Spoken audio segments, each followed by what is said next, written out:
Hey guys, welcome back to another video. Today I'll be showing you something new. It's called SQLite GUI, and this is just an editor that you can use to work with your SQLite database. So if you have any SQLite databases laying about, you can connect to it using this and then modify it, retrieve data from it, and do all the basic stuff that you would expect with a SQL IDE. Now you may be asking, why am I showing you this? Well, first of all, this is something that I want to do every week or so. I want to basically show you guys just new technology that's out there that can help you out as a programmer or as a software engineer. And I want to give you guys all the tools you need to do your job.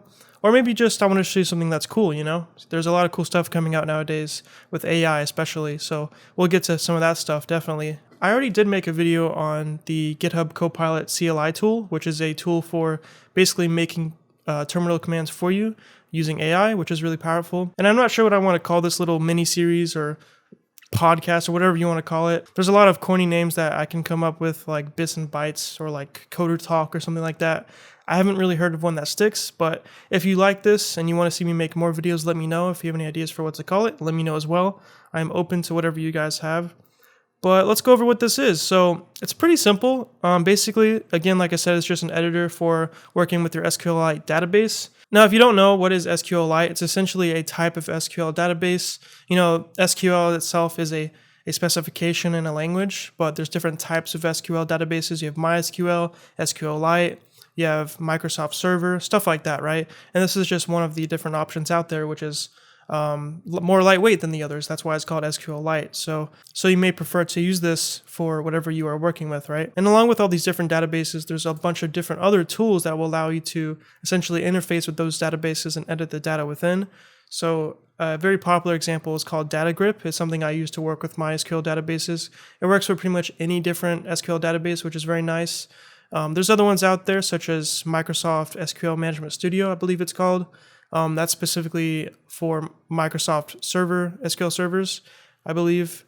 I've had some experience with that one, but yeah, there's a bunch of different options out there, right? But this one specifically is tailored for SQLite, and it's also very lightweight, right? Which is the whole idea behind SQLite itself, right? So yeah, it's small, simple, powerful, fast, and free, as it says right here, right? And obviously the interface, as you can see here, is not very advanced looking. It's very Windows XP or something like that, but I actually prefer that. It's kind of cool. Obviously, you may not want to use that on a daily basis, but I think just for the general user, it's pretty freaking cool. So let's just go ahead and download it and check it out. It'll take you to this releases page here, and you just want to find the one that works for you. So I'm just going to download SQLite GUI 1.7.8 64 zip. So that's just going to give you a zipped up file. So you want to go ahead and basically move that to wherever you want it to be. So I'm going to move that right onto my desktop just to show you guys what I'm working with here. And then we're going to do extract all, and we're going to extract it into a folder with the same name. Awesome. So now we can go ahead and run the program. So just double click the exe file. What you see here, it's probably going to make you poop yourself if you see that for the first time, but don't worry. There's a good chance that this is not a virus. You know, I feel like somebody would have said that by now. But feel free to look at the source code if you don't believe me. It's on GitHub, you know. So go ahead and click More Info, and then click Run Anyway to bypass that, okay?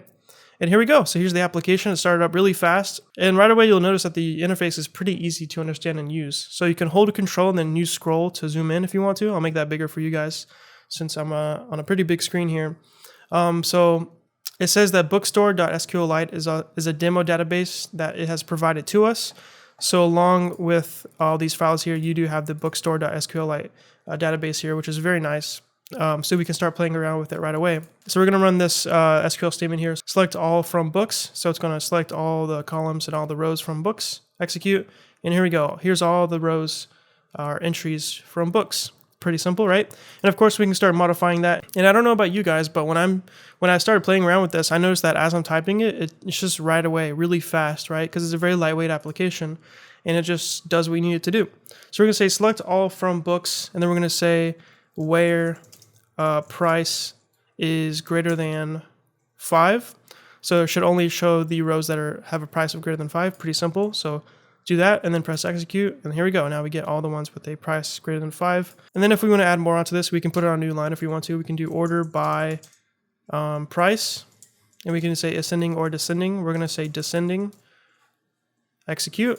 And now we get it ordered by price descending. So starting at the highest, which is 99, all the way down to 5.1. So it's just very snappy, very lightweight. And of course you can do whatever query you want to. You could say, even if you just want to get the titles and the price, you can do that if you want to. Boom, now you have the titles and the prices, very fast. Pretty awesome, right?